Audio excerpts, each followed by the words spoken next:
State intends to show you evidence.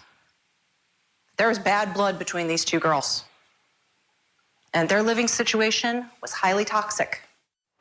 Welcome back to Court TV Live. We're watching the toxic roommate murder trial for Nichole Rice. And guess who the next witness is? Her aunt being called by the state. Let's go in live.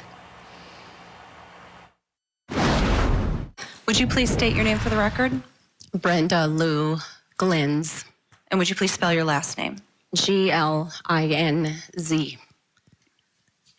Brenda, do you know the defendant, Nichole Rice? Yes, I do. How do you know her? She's my niece.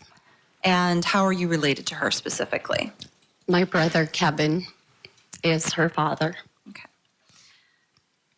Now, Brenda, let's just get this out of the way. You're here pursuant to subpoena, is that right? That is correct. Okay. You don't really want to be here, do you? Not at all. Okay. This is very difficult for you, isn't it? Yes. Okay. What was your relationship like with your niece? We were very close for many, many years. Okay. She was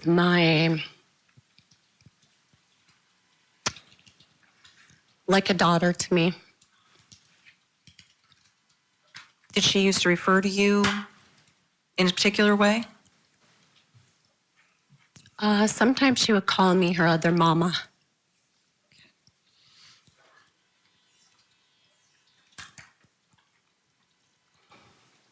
Brenda, you went to family events and things like that where Nichole was present, is that right? That's correct. Okay. So you were generally aware of what was going on in her life, is that right? I was. Did you go to her high school graduation? I did. And were you aware of what she did after high school? Yes. Okay, and what'd she do? She went to college. She worked at Vanity. I believe it was either Vanity or Maurice's. One of those. And then she worked at Care, I believe. Okay. Are you familiar with the period of time around which Anita Knutson was murdered? I am. Okay. What happened with Nichole shortly after that murder? Where was she living? She shortly after made a move to New Mexico. How shortly after? I would say 4 to 6 weeks. And did there come a time that you went to New Mexico yourself in that time period? I did. Okay. Why'd you go to New Mexico? My son was in the National High School Rodeo Finals in Farmington, New Mexico, and I traveled there. How did you travel to him. New Mexico? I traveled with my ex-husband and my kids, my 4 children.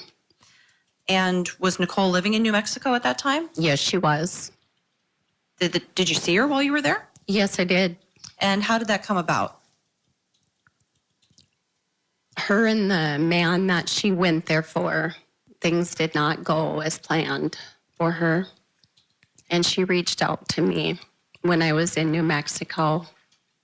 And she came and stayed with me in my hotel. Okay. Then what happened? After the national finals was closed and over, I traveled back to North Dakota with Nicole in her car, moved her back home. Okay. And who else was there anybody else in the car besides the two of you? No. Okay. Approximately how long was the trip from New Mexico back to North Dakota?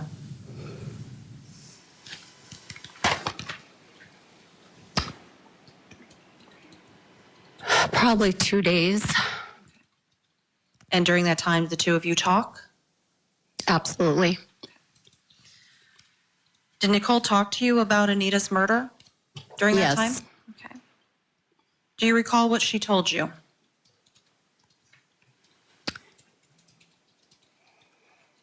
She told me that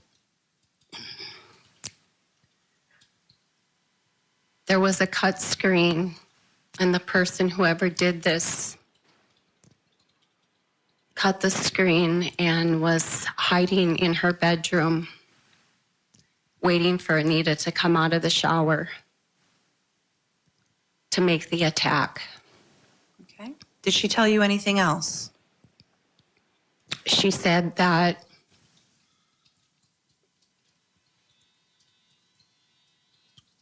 it was so horrible. She said to just see Anita lying there, but she looked so peaceful, covered up Did she say with a anything else? robe, and said that there was a bowl of water in the bathroom sink that whoever did this washed themselves up and washed the knife up. Okay. I think I stepped over some of your words there. You said that she said that Anita looked peaceful lying there in her robe. Yes. Okay. Did she say anything else to you?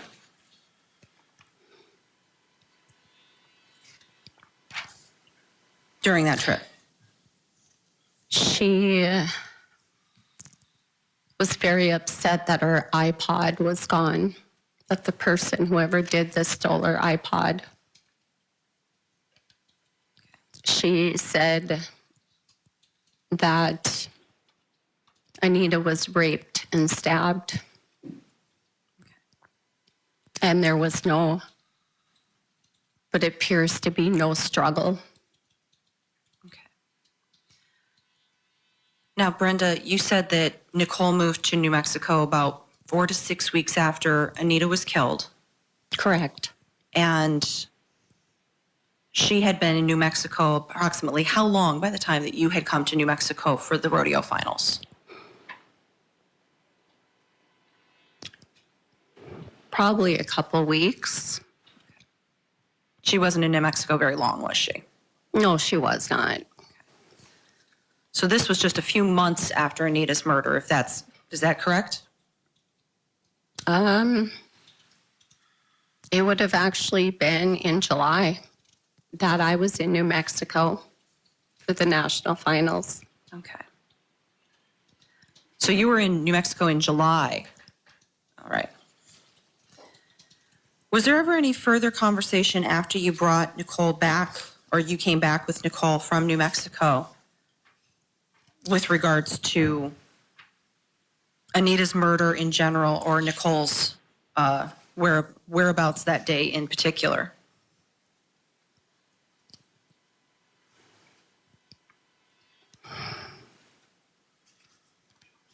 She said that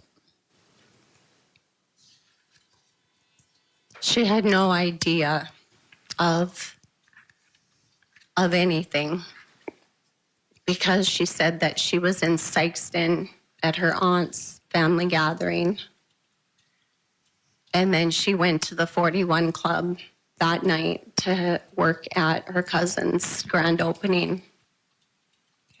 Did she tell you anything about where she went after the 41 Club? She said she went home to get clothes, And where did she say she went home to? went to her apartment after the 41 Club. The apartment in Closed. Minot. The apartment in Minot. And she told you this? Yes, she did.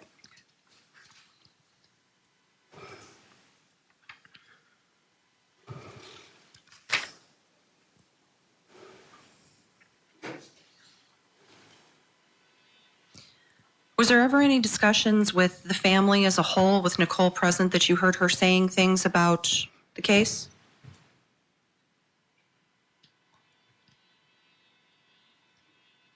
The story's always changed.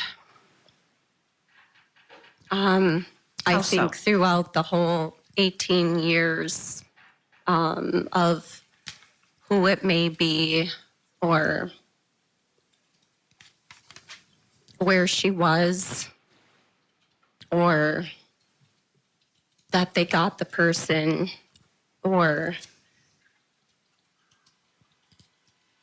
that she was cleared and that she didn't have to worry about it because there's no DNA of her anywhere, and that she was cleared of the scene. Okay.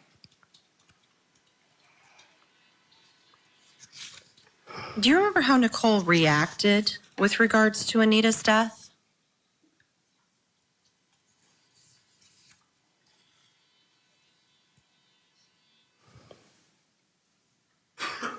She was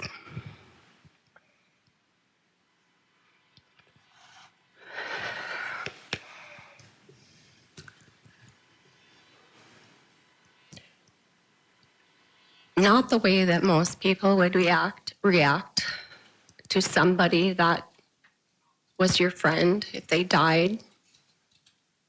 How so?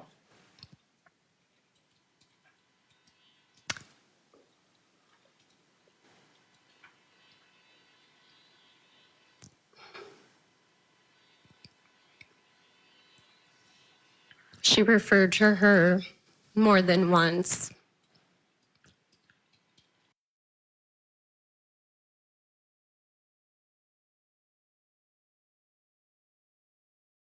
Thing that she cared about was that they stole her iPod. Did Nicole ever say anything to you specifically about Anita deserving to die? Yes. What'd she say?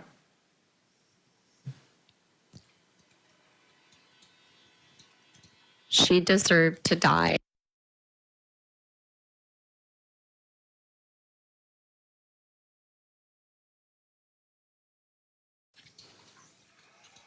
Mr. Sand, do you have any cross-examination? My goodness, without a doubt, this is the most powerful testimony of the day, maybe of the trial. Because remember, this is the defendant's aunt. This is someone who said that Nicole was like a daughter to her. And you can see the reluctance in her face, in her eyes, in the way she delivers her testimony, that of course she doesn't like being here testifying against her relative, but to share what she just shared, you can tell she's being honest.